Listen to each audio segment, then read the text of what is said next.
What are the difficulties when speaking about the church and Israel? This is an interesting question in my opinion. I personally do not like narrow-mindedness in this regard when dealing with this subject.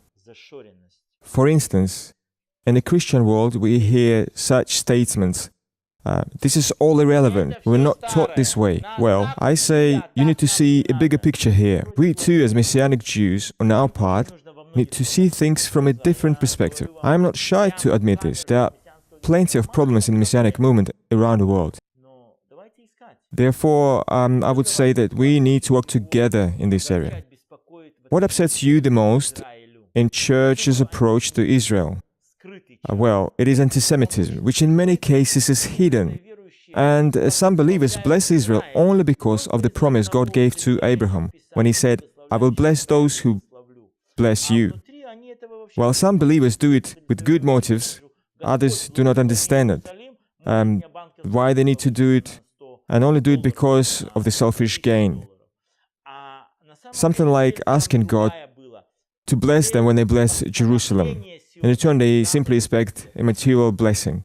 They do not understand that the purpose behind the promise to Abraham was quite different. The purpose is to restore Zion. It is actually a commandment for the church, and as I said, the form of anti-Semitism is hidden. For instance, when believers say that I always knew that Jews are shrewd, I like this quality in them. Well, when they say this, they do not understand that God gives wisdom, and this wisdom is part of the blessing He promised to the descendants of Abraham.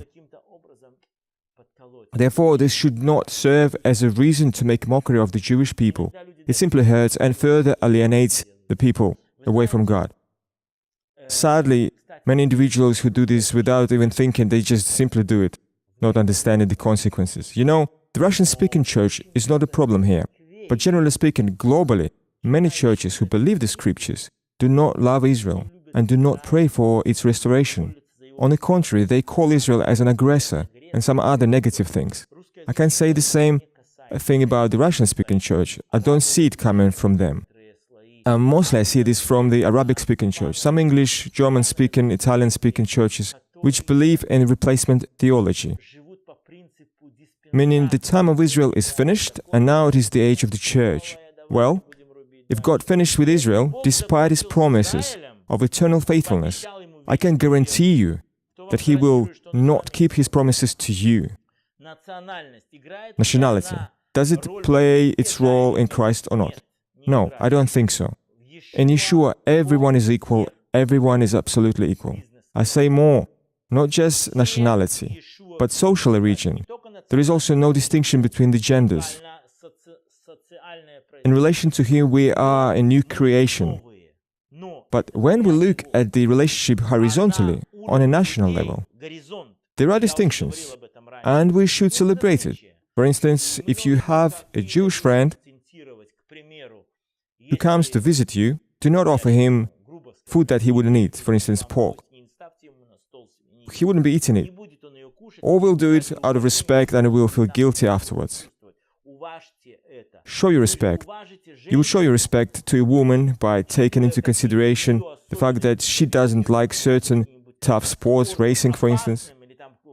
Bottom line, there are certain distinctions that every nation has. And every nation has its own way, not always universally acceptable. And as such, we should be more considerate of this fact. Next question. Do you read and use more Old Testament or New Testament? Well, I read all scriptures. But I have favorite books, that's for sure. For instance, I love book of Genesis, also book of Exodus, Gospel of Matthew. I love very much letter to Ephesians and Hebrews. So I read all the Bible and I do not divide it. Next question. Do you spend more effort to turn the church to Israel or other way around? As a Messianic Jew, I spend more time trying to bring and highlight the need of the church to correct certain things. We give theological reasons for this. we do not turn Israel to the church. We simply preach Yeshua to our people, and those who see him as the one who was promised, that he is one of us, this leads them to be born again. Eventually, they begin to see their brothers and sisters in a positive light.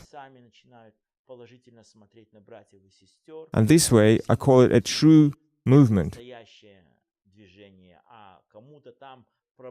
Other things are less effective. I think I've covered all the questions.